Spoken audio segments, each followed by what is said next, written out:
I on a different topic though, and we can wait if you want. I just had another thought that I wanted to put out for you guys.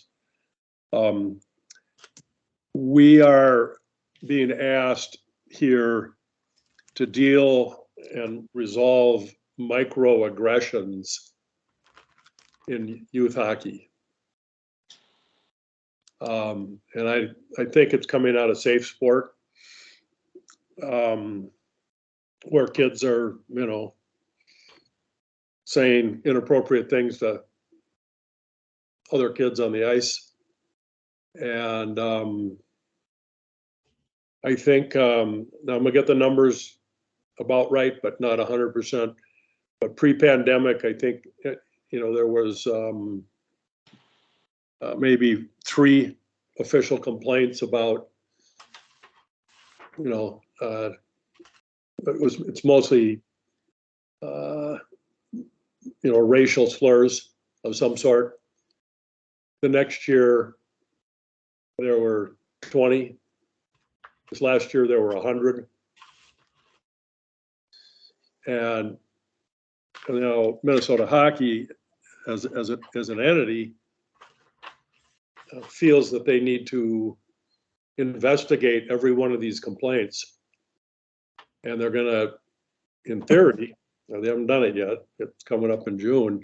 They're going to design or create penalties for players that do this. Now, you guys all played hockey, right? And you probably watched Slapshot. That was a good show. That was a good show. Those weren't microaggressions. Those were major, aggressions. Well, you know what? I just have a comment, a quick one on that is that, well, even comedians, just the other spin of this is that comedians can't be, they're open to criticism now too. Comedians, which comedy is comedy, right? It's just a joke. Yep. And most comedians that are good, they joke about usually themselves and their color or their race or whatever. Versus, yep. You know what I mean? But I don't know. I just find the sensitivity a little bit over the top. I get some things should never be said and should not be allowed, but right. I don't know. I think some of the sensitivity stuff has gone over the top, and in Canada, some spots of Canada, we're feeling the same stuff. That I have friends that are still teaching, and it's a tough to be a teacher in a school system now because everything's so so sensitive about everything. So I don't know. I think definitely there's things you should never say 100%, but some of it's a little bit over the top to me. Well, I would add, sorry, Hal, go ahead. Well, I was just going to say, as we bring more diversity into the game, boys, girls, whatever in between that is, and then the racial diversity, I just think it's going to be an ongoing and increasing problem. I was told about the Canadian boy that on social media went after the Chaudhry the other night from the Avalanche, and tweeted out that he should kill himself and he should kill his family. And apparently they've tracked him back. He's 14. He was drunk, according to his older brother, and he's now been suspended from his soccer league up there. But it's so sad. All this is so sad because, I always told my players in our locker room, I said, the kids in the other locker room are just like you. They're not the enemy. They're not bad kids. They're just kids like you. And I don't, even at the junior level, there's no need for all that stuff. Just go out and play hard, enjoy the game, and have fun. But I just wondered if you guys were seeing it up there. It sounds like you are a little bit too. So. Well, Hal, I thought of something when you were talking about that, and it relates to the story you told about the problem of the parents. Yep.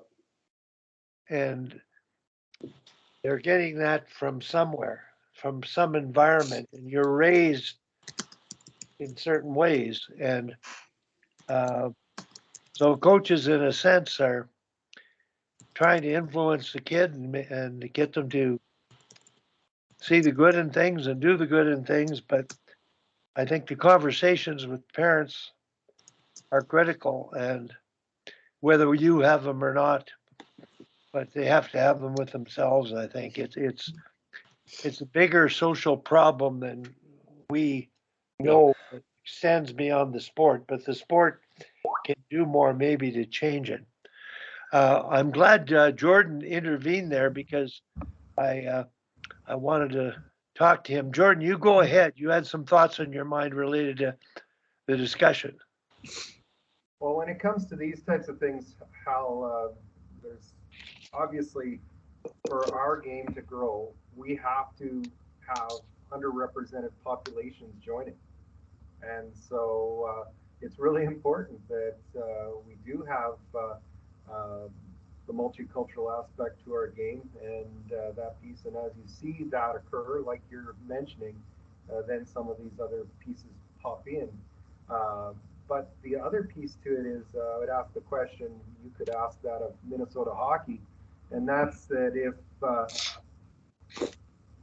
these numbers, are they rising naturally, or are they rising because awareness has gone up?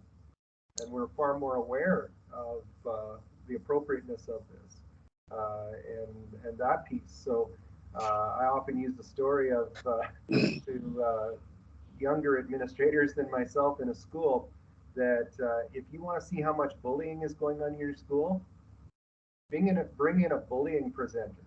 Because as soon as you do that and you have a presentation on bullying, well then you'll have a bunch of kids rightly and wrongly calling what's going on bullying. Yep. And it takes a lot of communication around it after the fact, but it's the first piece is awareness. The second piece is understanding in knowing what you're dealing with. And yes, in some instances, as I said, what the kids will be telling us is bullying because it's ongoing and repetitive. But sometimes it's one-off incidents, and we still want to know about the one-off incidents, but we treat it a little differently. So those pieces. The microaggressions piece, as you mentioned, has been around. It was commonplace. Trash talking was an art form, and I think still is to some degree, but it's appropriate level. They talked about Sean Avery in the NHL used to research the team that he was going to play next, and to come up with what he was going to say to what player, and that piece. So. Is there a place for the racial piece in it? No, there shouldn't be, but I guess some of that was seen as competitive edge. But what role do we play as coaches and educators?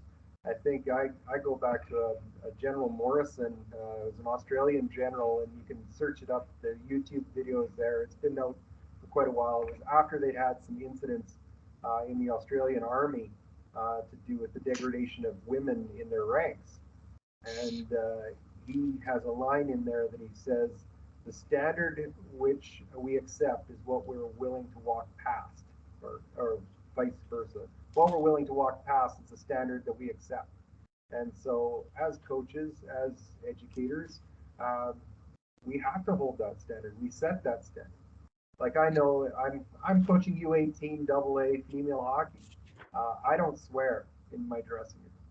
I don't yell in my dressing room, and or on the bench.